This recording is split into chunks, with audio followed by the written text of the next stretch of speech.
Hello from Texas and welcome to the Fixture by WICC. As always, I'm your host, Meg Linehan. I'm a national staff writer at The Athletic, covering the NWSL and the US women's national team. We've got summer series, we've got a formally announced NWSL expansion team, and we've got a little look ahead to the Women's International Champions Cup this summer in Portland, featuring Houston. Let's get right to it. 2 games so far in the summer series and 2 wins, and thanks to rotation on Sunday night against Jamaica, maybe also a slight glimpse into where head coach Vlatko Andonovski's head is at when it comes to roster spots. Let's start with the win over Portugal first, though. I'll be honest, I was obviously at this game. It wasn't great in person either. Just one of those games that you might have to shrug at a little bit, though again, this team does need looks at teams that are going to play a low block against them, and Portugal did provide that. So, US really did control that game. The national team outshot Portugal 26-4 and also had 15 corner kicks during that first match. One of those provided the winner thanks to Kristen Press on the service, neatly delivered to Sam Mewis's waiting head. Now, it did not take long for the US women's national team to get going on Sunday night, with Carly Lloyd scoring 23 seconds into the match against Jamaica, pretty much right down there, and at 38 years and 322 days old, also making her the oldest national team player to ever score, breaking Christine Lilly's old record. Kristen Press earned a penalty before 10 minutes had even passed. Lindsey Horan converted it to make it 2. Midge Purce started the game up top on the right wing and scored to make it 3-0, which held for most of the rest of the game. Now, a lot of subs in this second match as well for the national team, with Alex Morgan replacing Lloyd for the second half. She got her head on a short Sam Mewis cross in stoppage time to wrap things up at 4-0. AD French got the look in goal against Jamaica, but even Andonovski admitted it was a little tough to evaluate her when she did not have that much to do on Sunday night. The team is now in Austin. They're about to play the first ever game in Austin FC's brand new stadium, with the final match of the summer series against Nigeria on Wednesday night.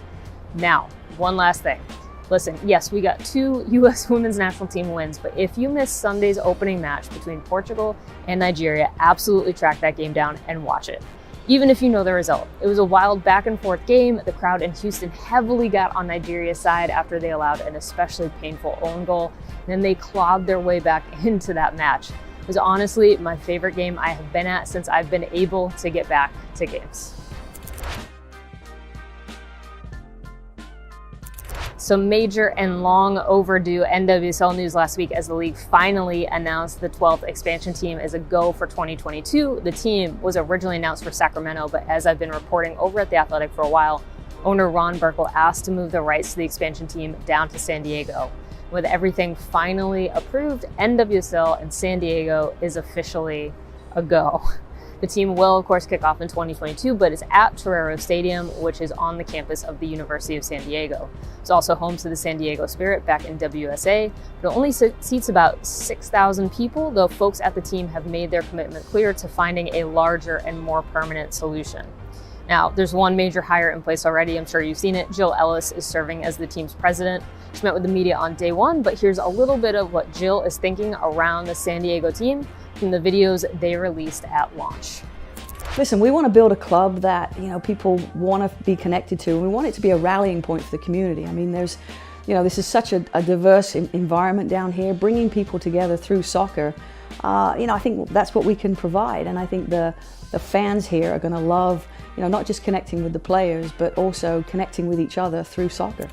Here's a few details Ellis did share with the media. She said that the timeline for the team's name, crest, and branding is within a matter of weeks. And while she danced around rumors that she's perhaps already got a head coach in mind, her timeline on that was this summer, targeting July. Now, I reported at The Athletic that their leading candidate for that role is Casey Stoney, who departed Manchester United.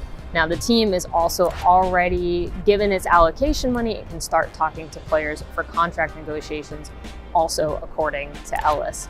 There will be so much more coming on San Diego this summer, so definitely stay tuned here at the Fixture as we keep track of actually both incoming expansion teams for 2022.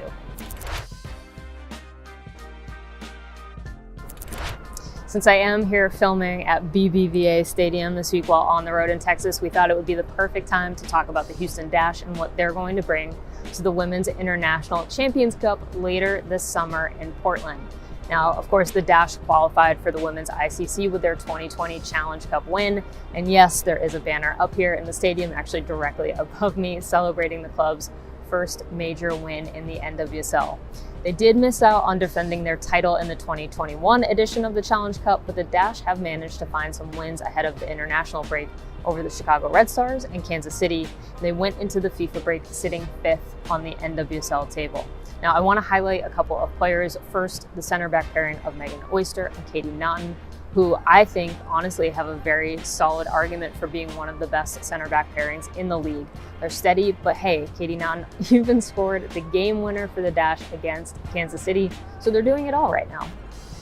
All right, of course, this team does have a ton of amazing options up top between English international Rachel Daly, who just became the club's leading scorer in all competitions.